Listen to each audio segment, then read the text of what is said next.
じゃあ今回も張り切っておすすめの腕時計をバンバン紹介していくわよ。じゃあ最初の1本はこちら。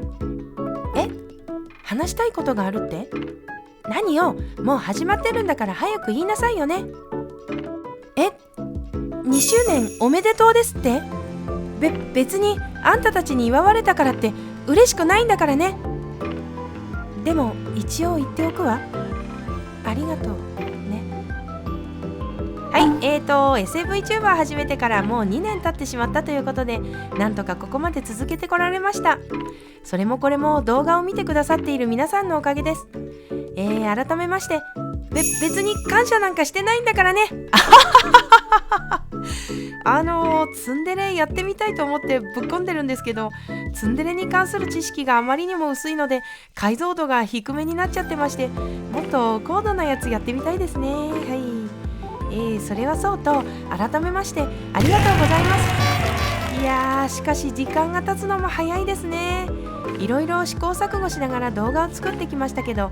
振り返るとあっという間っていう感じがしますね。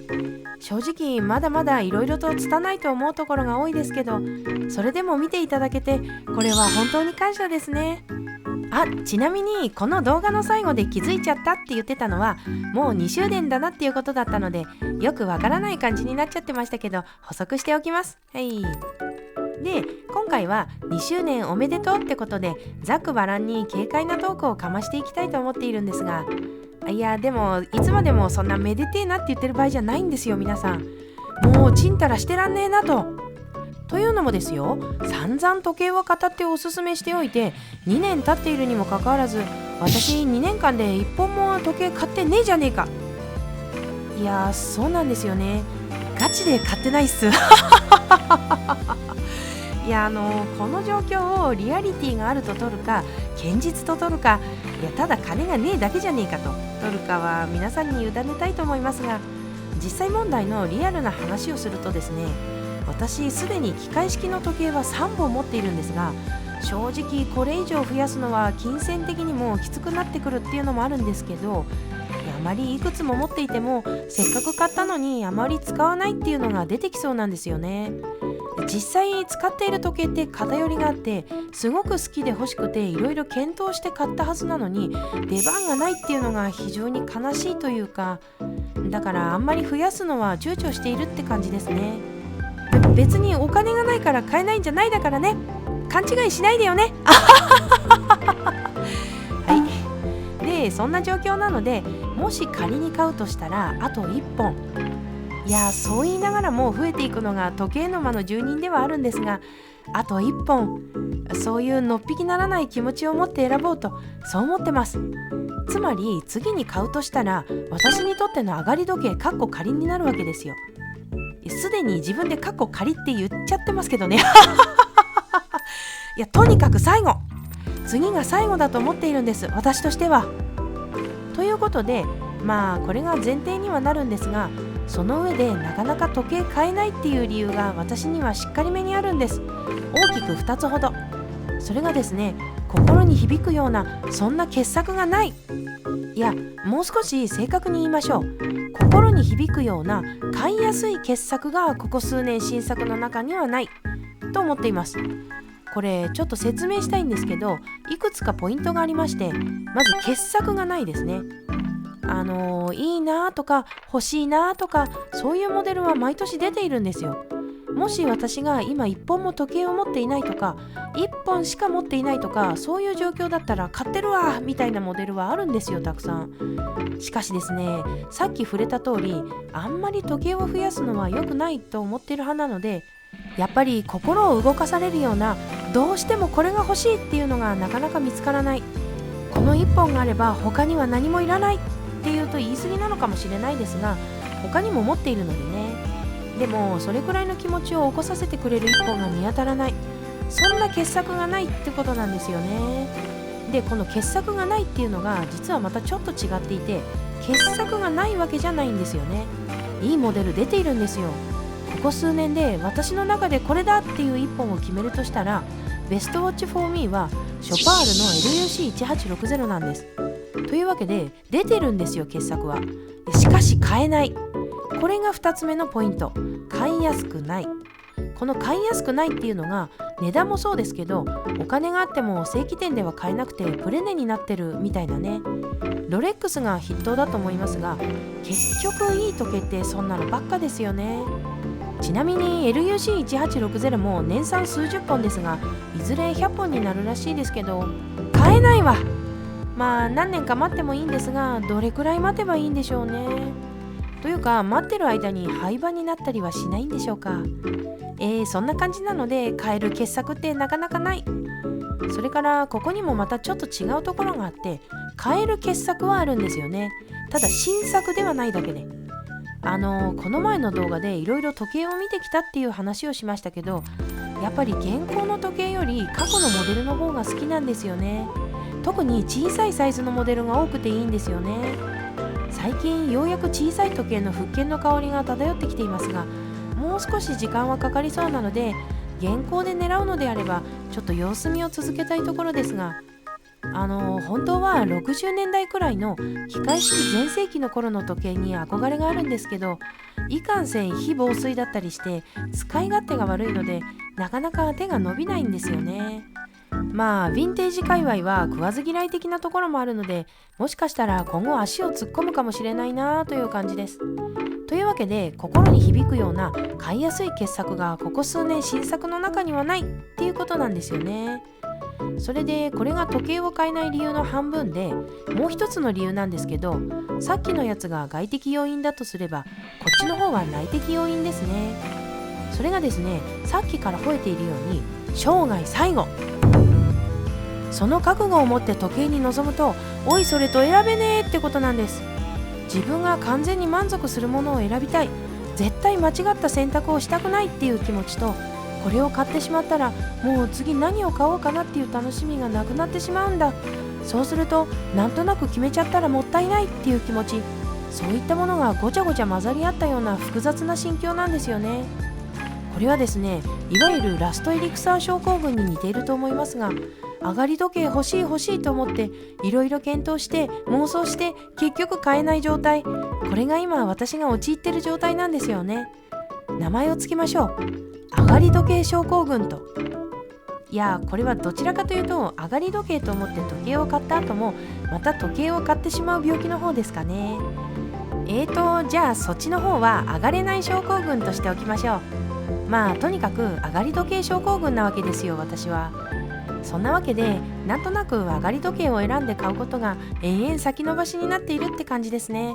これはあかんすね。それとそれだけでもないんですよね。欲しい時計第1位がコロコロ変わっちゃうんですよね。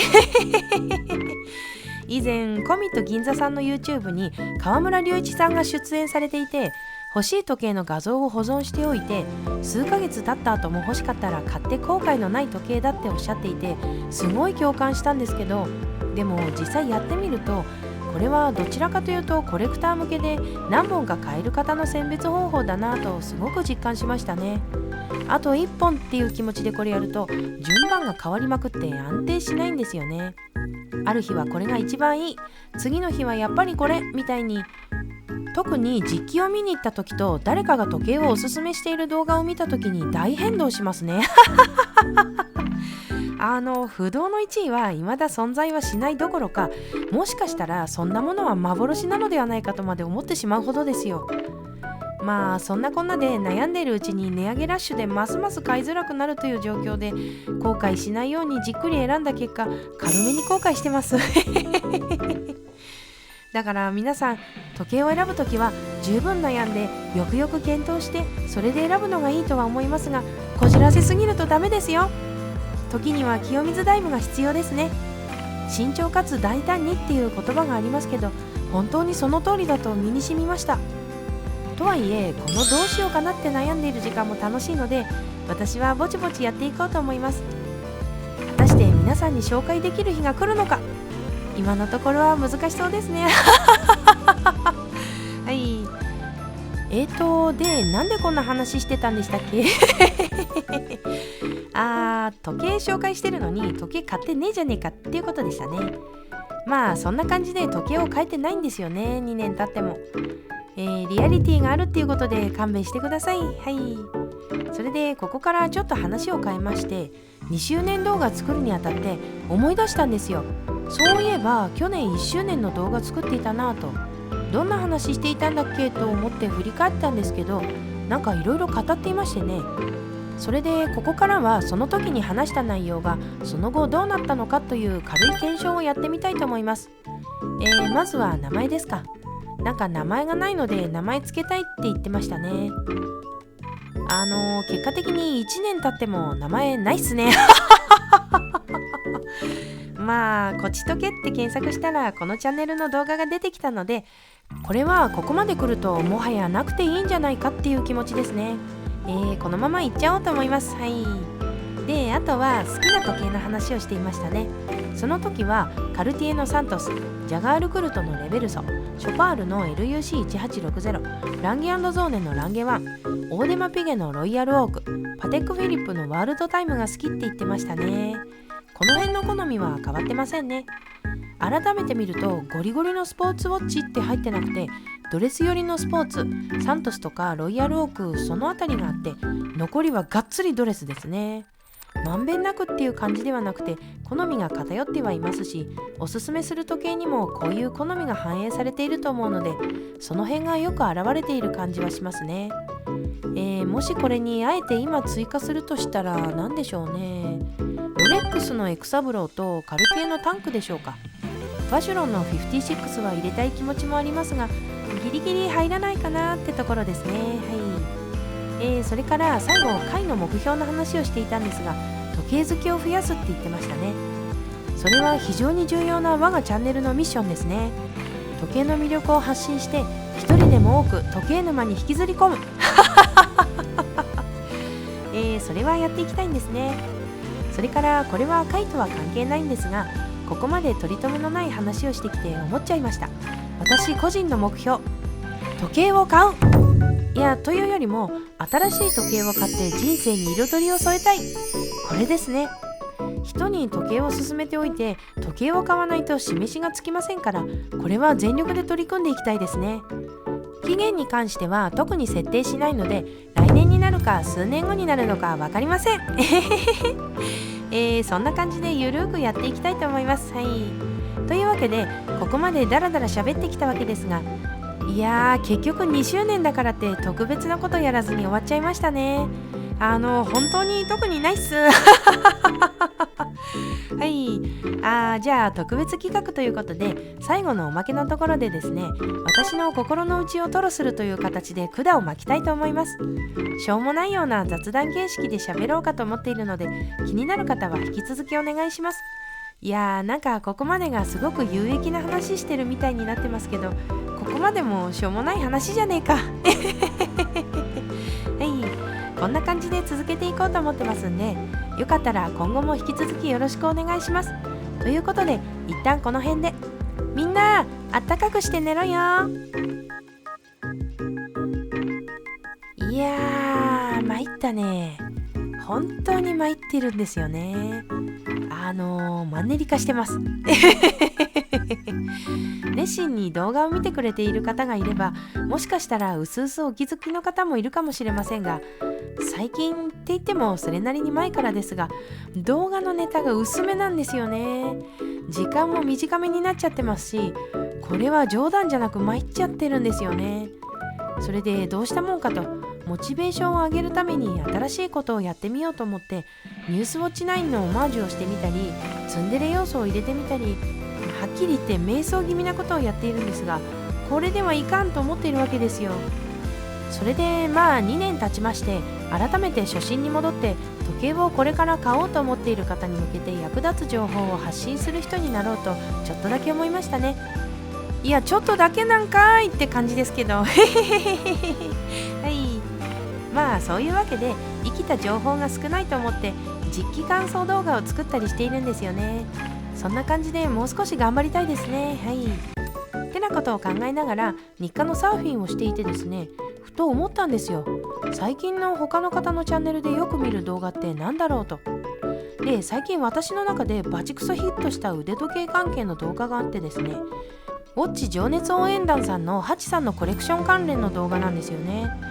まずもって23本も持ってんかいってこともあるんですけど、一本一本思い入れがあって、その話を聞くのがすごく面白かったですね。自分では気づかなかった良さみたいなものを発見できましたし、新鮮な気持ちで見れたのが良かったです。時計好きの人の好きな時計の話ってなんであんなに面白いんでしょうね。それでその中ですごくハッとさせられたくだりがあったんですけど、汎用性の高い時計、確か動画の中ではロレックスのエクワンとかバシュロンの56のことを言っていたと思いますが、そういう万能時計ってコレクションが増えてくると使わなくなるっておっしゃってたんですよね。これは私にはすごく衝撃的な内容だったんですけど、というのも私は持っている時計の数が少ないので、そういう万能時計、私の場合はサントスなんですけど、めちゃくちゃ重宝していて散々おすすめしてきたんですが、その領域に行くとそうなっちゃうのかって思ってですね、衝撃を受けましたね。